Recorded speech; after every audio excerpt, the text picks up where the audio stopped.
பொதுவாக இந்த BNPL buy now pay later அப்படின்றது வந்து அப்படின்னா என்ன ஃபர்ஸ்ட் ஆஃப் ஆல் அப்படின்னு பார்த்தீங்கன்னா, பேங்க்காரங்க கடன் கொடுப்பாங்க. அதுக்கப்புறம் ஒரு வேறு என்பிஎஃப்சி நான் பேங்கிங் ஃபினான்ஸ் கார்பரேஷன் அவங்க கொடுப்பாங்க.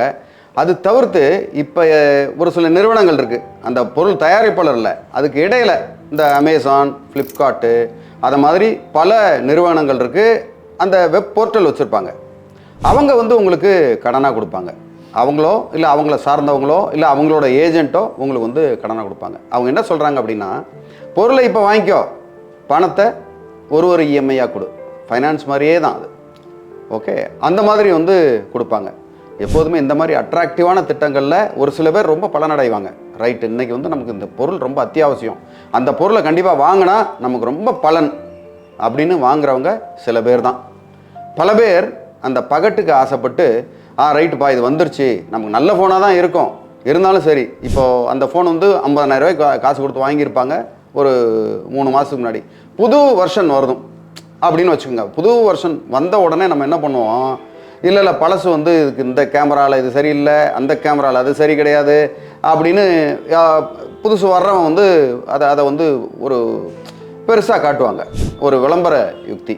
உடனே இவங்க என்ன பண்ணுவாங்க, அந்த 40,000 ரூபா ஃபோனை 3 மாதத்துக்கு முன்னாடி வாங்கினதை ஒரு 15,000-20,000 ரூபாய்க்கு விற்றுருவாங்க.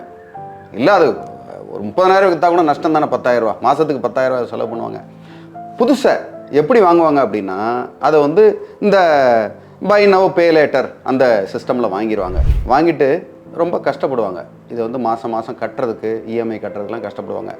இவங்களுக்கு வந்து பணம் கட்டலைன்னா என்ன நடக்கும் அப்படின்னா, சும்மா விட்டுற மாட்டாங்க அந்த கம்பெனிக்காரங்களும். அவங்களுக்கு வந்து ஒரு நாளைக்கு 4 தடவை 5 தடவை ஃபோன் பண்ணுவாங்க. மன நிம்மதியே கெட்டு போயிடும். இவனுக்கு தூக்கம் வராது. தூக்கம் வரலைன்னா என்ன ஆகும், இருக்கிற எல்லா நோயும் வரும் இவங்களுக்கு. ஸோ இந்த பை நவ் பே லேட்டரில் வந்து உங்களுக்கு புத்திசாலித்தனமாக இதை வந்து வாங்கணும். அது வந்து ரொம்ப முக்கியமான விஷயம். அதான் பழைய கதை சொல்கிற மாதிரி, எப்படின்னா கப்பலில் பொண்ணு வருது அப்படின்னு சொல்லுவாங்களாம். கப்பலில் பொண்ணு வருதுன்னா எனக்கு ஒன்று, எங்கள் அப்பனுக்கு ஒன்று, எங்கள் சித்தப்பனுக்கு ஒன்று, என் தம்பிக்கு ஒன்றுன்னு சொல்லுவாங்களாம். அந்த காலத்தில் பெண்கள்லாம் வந்து ரொம்ப அரிதாக கிடைக்கிற நேரத்தில் கப்பலில் வருவாங்களாம். கப்பலில் வந்து பெண்களை வந்து அழைச்சிட்டு வருவாங்க அப்படின்னு சொல்லி ஒரு பழைய கதை உண்டு. ஸோ அப்போ வந்து எனக்கு ஒன்று உனக்கு ஒன்றுன்னு சொல்லுவாங்களாம் அந்த சட்டங்கள்லாம் இல்லாத காலங்களில். கிட்டத்தட்ட அதுவும் இதுவும் ஒன்று தான். அது எவ்வளோ கேவலமான செயலோ அதே மாதிரி கேவலமான செயல் தான் இந்த மாதிரி ஒரு பொருள் நம்ம கையில் இருக்கும் போதே இன்னொரு பொருளை வாங்குறது. இல்லைனா அந்த பொருளுக்கு வந்து நம்ம தகுதியானவரா அப்படின்னு நம்ம யோசிக்காமல் அந்த பொருளை வாங்குறது வந்து ரொம்ப ஆபத்தானது. அந்த இஎம்ஐயில் தயவு செஞ்சு மாட்டிக்காதீங்க. ஓகே, இது வந்து ரொம்ப வேகமாக வந்துக்கிட்டு இருக்க ஒரு விஷயம். ஓகே, உங்களுடைய பொருளாதார தகுதியை வந்து என்னன்னு பார்த்து நீங்கள் வாங்கணும். அந்த கம்பெனிக்காரங்களும் உங்களை பார்த்துலாம் கொடுக்க மாட்டாங்க கடன். எப்படி கடன் கொடுக்குறாங்க அப்படின்னா, அந்த பொருளை உங்களுக்கு கொடுக்குறாங்க. அந்த பொருளை நீங்கள் விற்க முடியாது.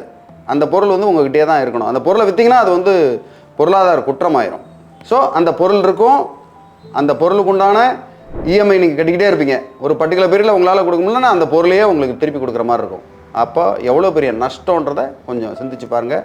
உங்களுக்கு மேலும் இதில் தகவல் ஏதாவது வேணும்னா தாராளமாக என்னை அணுகலாம். என்னுடைய ஃபோன் நம்பரை டிஸ்கிரிப்ஷனில் வச்சுருக்கோம்.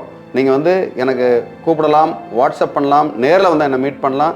இதனால் அழகிய உங்களுக்கு உதவுறதுக்கு காத்துக்கிட்டு இருக்கேன். நன்றி, வணக்கம்.